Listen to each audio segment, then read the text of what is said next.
So what is going on, everybody? Fernando Silva here with another video, and as you saw in the title, today we're going to be reviewing the M1 iPad Pro, the 12.9 version, in a long-term fashion. So I've had it for about 6 months since the day that it released, and as you guys know, this channel is built fully on the iPad Pro, so I'm an iPad Pro mainly user. The iPad Pro is my computer, and I want to let you guys know a few things. So first off, what I love about the iPad Pro and what makes it my main computer. Secondly, some of the things that are missing that would make it an even better computer. And then finally, the main accessories that always live on the actual iPad itself. But without further ado, let's hop right into this.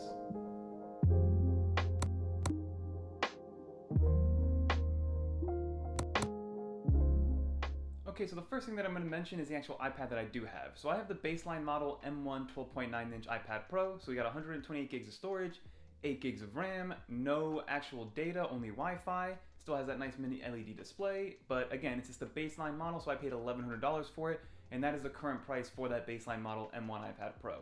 And then also, on the iPad Pro, we're going to get the accessories out of the way.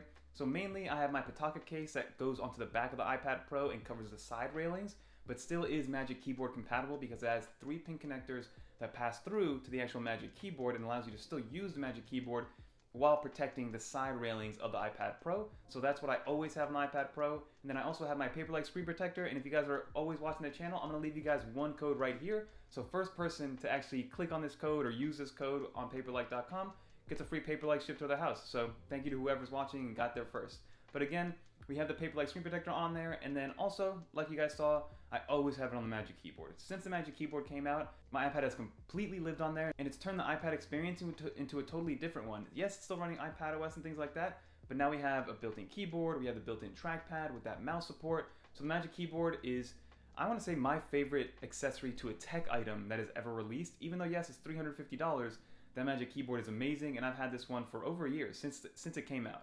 And then finally, I do usually have my Apple Pencil on there, so that is what I have on there. We have the Apple Pencil, Magic Keyboard, Paperlike screen protector, and then the Pitaka case on the back. But those are all the main accessories and the iPad that I do have. But now, let's get into the things that I love about this iPad Pro.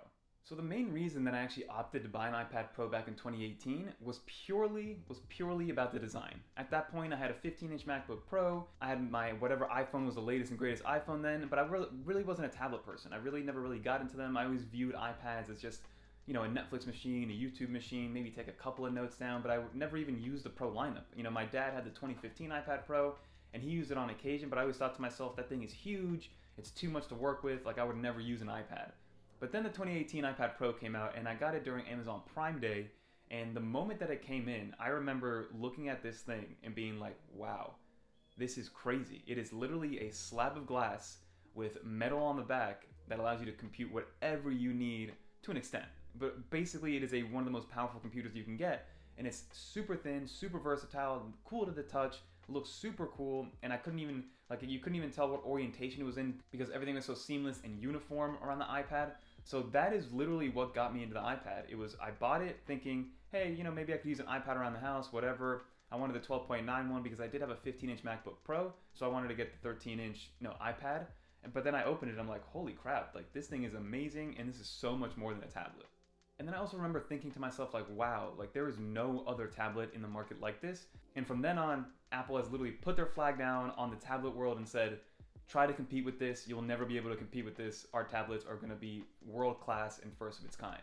So, and that's pretty much what it is. Like since then, the tablet marketplace has declined hugely, right? We had Google with the Google Slate that came out. Samsung's still making all their, Samsung tablets, which I honestly do want to give them a try and see what Samsung Dex is all about and what their tablet UI is all about.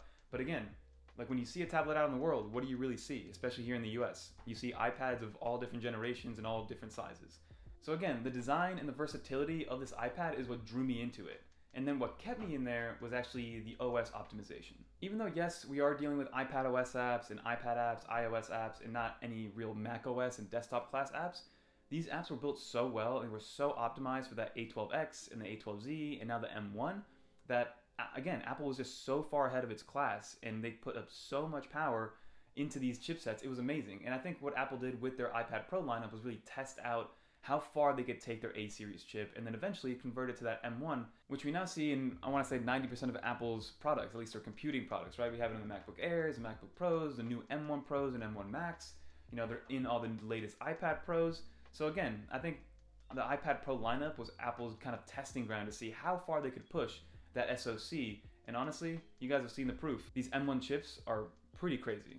And then now that we have the M1 processor in this iPad Pro, if things weren't running smooth before, now they're running even smoother, right? The combination of the 120Hz ProMotion display and the M1 chip in here makes everything, super duper fast, super reactive, super responsive, and even if it's something as simple as opening up a quick PowerPoint or opening up a 50 gig 4K 60 FPS LumaFusion file, everything opens instantly, everything opens and it's ready to run, everything opens and there's no delay in loading times, and that's what's impressed me the most. And like I show you guys in some B-roll, everything opens immediately, right? Again, whether it's a PowerPoint, whether it's a native application, whether it's LumaFusion, Affinity Photo, everything opens like magically. And it's something that especially on the Windows side, I remember when I was younger, it's something that didn't happen. I remember you had to click on an app, it would take forever to load up, you would sit there for 30 seconds to a minute and a half just waiting for your last PowerPoint from last night to open up, and God forbid you left your computer on overnight, and then, because if you left your computer on overnight, it would just run that much slower in the morning. So we've come a long way with these M1 chips, and now that they're in the iPad, it's just an amazing thing to see just how efficient, how quick, and how optimized all these apps are for the iPad Pro. And then to second that thought, I've thrown so many different things at this iPad, right? I've thrown the whole Microsoft suite, I've thrown the whole Google suite at it, I've thrown obviously the iWorks and like iPages and Numbers and that entire suite of products and productivity products thrown at it, no issues whatsoever. Recently I've been in Affinity Photo, right? Rendering some decently sized photos, editing those photos, adding different layers, masking them, throwing on a new home screen, throwing on new titles and then erasing some of that title and then having different layers on there. Again, immediately all you have to do is press export, immediately saves right into the file system. And then same thing with LumaFusion, right?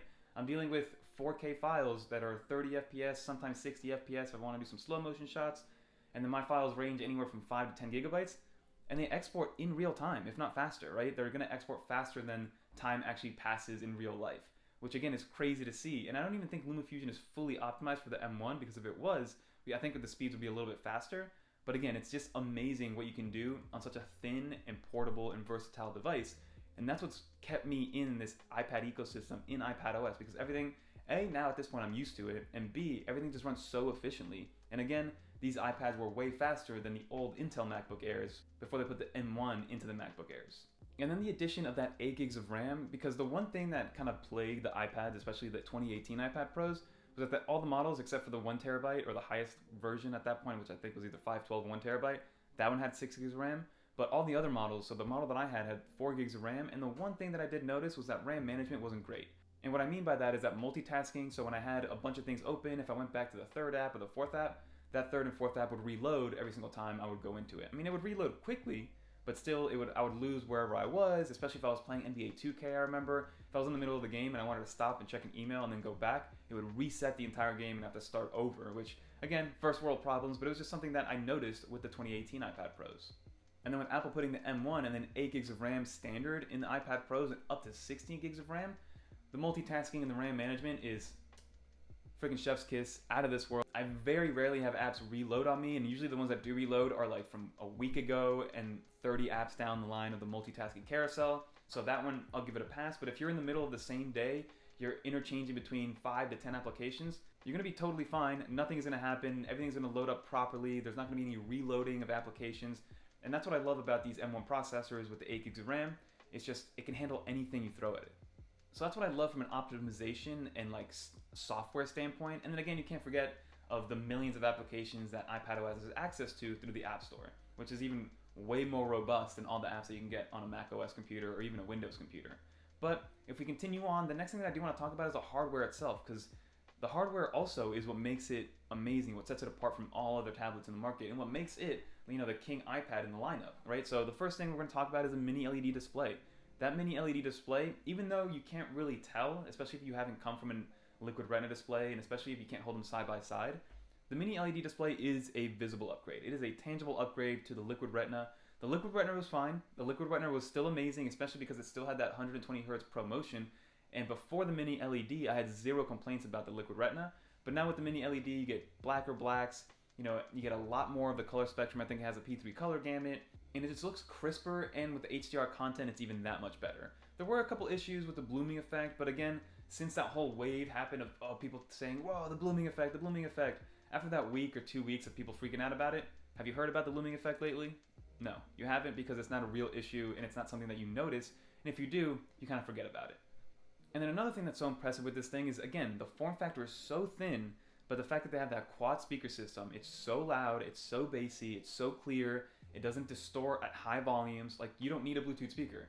You can literally put this in the middle of a party or in the middle of like a little gathering of 6 to 10 people and have this be your music player. Sure, could you go out and spend a little bit more money on a dedicated sound system? Of course you can. But if this is all you have and you're like going over a friend's house and they don't have a Bluetooth speaker, just throw your iPad on and go on a Spotify playlist and you're good to go. Like, that's how loud and good quality it sounds coming out of those speakers. And then with the M1, another differentiator between the M1 and the older iPad Pros is that we now have a Thunderbolt port. So Thunderbolt port is just a USB-C port on steroids. So it's faster transfer speeds, better display compatibility, so you can actually plug in a Pro Display XDR with a Thunderbolt port or a Thunderbolt cable onto this thing. I don't know who would have a $1,000 iPad and plug it into a $6,000 display, but hey, it's possible just because of that Thunderbolt port. So way faster read and write speeds, better for display output, and overall we're just going to have more accessories that we can actually take advantage of, and things like 10 gig Ethernet connection is now going to be possible, which wasn't before with USB-C, so all amazing things to come with that Thunderbolt port. And then again, if I continue with the ProMotion, 120 Hertz, it's amazing. I'm so happy that it finally came to the iPhones this year. ProMotion has been so liquid smooth. It helps with the actual writing with the Apple Pencil because there's very little latency. I think it's like 9 milliseconds with the Apple Pencil and the iPad Pro. So ProMotion, if you haven't actually played with it yet, go to an Apple store, swipe left and right on an iPad Pro, especially next to maybe an iPad Air, and you'll really be able to tell the difference of how smooth it is, especially when you're scrolling through things. That's when you see it the most. And then of course, with the M1 iPad Pro, they did add center stage to the selfie camera. They added a new wide angle lens to the selfie camera, which is always welcome. I wish they moved the position of that selfie camera up into a landscape mode in the middle. But again, you kind of understand why they can't do that. And that's because you have the magnets and the wireless charger for the Apple Pencil on there. And then on the other side, you have, your volume rocker and all that stuff. So you can't really put it anywhere else besides there. But they're doing their best they can with center stage to kind of alleviate that issue of kind of like looking off to the side when you're video chatting somebody. But that was added on there. And then of course on the rear, you still have the LiDAR scanner back there and the two 12 megapixel cameras, the wide and the ultra wide. They don't really get much use for me personally, aside from scanning a couple documents every now and then. I really don't take pictures or videos with my iPad Pro pretty much ever, I'll be honest. So very little use on that end. It wasn't a selling point for me at all, but it is a positive thing to have on there if you are somebody that uses that LiDAR scanner especially. So if you made it this far, now we're going to get into the negatives, or to sound a little bit more positive, into the needs improvement category, right? Because the iPad Pro, even though it is this versatile machine, you still don't know what it is, right? You still don't know, is it a tablet, is it a computer, is it just a big iPhone? It really just depends on what you use it for, right? But some of the things that I want brought to maybe a newer iPad is, I want a second Thunderbolt port, or even if it's a second port, just make it a USB-C port to keep it cheaper, but I want it to physically be on the iPad. So I can have the ability to charge at that max speed of 33 watts, but then also maybe have a USB-C dongle on there, or a Thunderbolt dongle on there to have multiple things happening. Yes, with the Magic Keyboard, we're given another USB-C port, but you can only do charging through that port, so it's only a power pass-through, and it's even slower. I think the max wattage that it passes through is I think 18 watts, versus if you plug directly into the port into the iPad, you get 33 watts. So it's almost half the speed. So yeah, it's good to have it on your desk to passively charge, but if you're in the middle of needing some power, I plug it directly into the iPad because that's the only way to do it. But again, if we had a second port, we can plug it into there, and then also have dongles and other accessories hanging from the second port. Where would it go? I don't really know if I want it maybe right next to it or on the other side of it, but a second port would be magical. But from a hardware perspective, that's really the only thing that I kind of want, right? It already has a great display, it's got great internals, the size is perfect. Like, I don't need it to be any thinner. If anything, maybe add a little bit of thickness to give me more battery life, because battery life has been atrocious. So that goes into my second, needs improvement. Apple touted this iPad of giving us anywhere from 8 to I think 12 hours of battery life. I think they said 10 hours of video playback or 11 hours of video playback. And that might be true if you stay within Apple's native applications and if you don't use a Magic Keyboard. If you use it as a tablet, you might be able to get that 10 hours of battery life. For me personally, I average around 4.5 to 5 hours of screen on time, which is terrible compared to what Apple's telling us. Now, there could be a couple factors going into that, right? I'm always on the Magic Keyboard. Apple Pencil is on there 99% of the time. My screen brightness is usually all the way turned up. My auto dim doesn't turn on until about 15 minutes in because I like to keep it on for videos like this. And then also, I'm usually on the beta program. So the beta program is notoriously known for lowering screen time in terms of battery life. But again, like, there's some days that I get 3 hours of battery life. It's freaking crazy. Like, if I'm watching YouTube TV for football on a Sunday, 3 hours, the whole battery goes from 100 to 5% in 3 hours. That is unacceptable. Yes, I have it on the Magic Keyboard and things like that, but again, like it should give me at least I should be able to get through an entire NFL game with this iPad Pro battery. And again, I have the latest iPad Pro. It's supposed to be the best battery, and I charge it with Apple certified chargers. Like, it's not like I'm ruining the battery. And again, I could do a couple more things to do some best practices, but even if I did that, I'd probably get maybe another 30 minutes, another hour out of it, not get to that 10-hour mark. So again, battery life needs some big time improvement. Do what you do with the iPhones, Apple, make it a little bit thicker. People will be okay with it, right? Just throw on a bigger battery or optimize the battery a little bit better to make sure that it's running. Because if you're running Apple native apps, the battery runs and drains, at a pretty slow pace. But the second you get into some third-party apps, the second you get into some live streaming, right? The second you start using the camera and editing in LumaFusion and those more intense tasks, your battery is going to go down the hole very, very, very quickly. And then the last thing that I want to talk about that really needs improvement is, so you guys know this, I know this, and it's not even mainly the software, it's the multitasking, right? The secondary display. The moment you need to do more than 2 or 3 things on this iPad Pro, the diminishing returns start to hit. Meaning, for a single task use, this thing is so efficient. Like, you can get whatever you need done so quickly, so efficiently, and also the fact that the multitasking isn't that good kind of helps out with productivity because you can't really get distracted. So for a single task use, this iPad Pro is so productive and so efficient. But the moment you add a second one, right? The moment you add a split screen, it gets a little less productive, and then the moment you add a third one, forget about it. So you have this diminishing return graph where it's like all the way up at the top when you hit one application, but then the moment you hit 3, you're all the way down the hole, right? Like, it's impossible to get some serious work done, especially for somebody like me who's using multiple PowerPoint iterations, multiple Excel document iterations, going through Google Docs and switching between Google Docs and a Word document and manipulating data and copying data from one PowerPoint into another, and inserting a chart from the Excel sheet into the PowerPoint. Those are all things that I need. Guess what? I need a real desktop experience or real desktop class multitasking. Because I have 6 PowerPoints open, I have 4 Excel sheets open, I have a shared Google Docs open in Google Chrome, and then I have Safari open, with Twitter, honestly, or some podcast in the background. So those are all things that, technically it can be done, and there's some apps that, Shift Screen takes advantage of trying to help out with that secondary monitor support.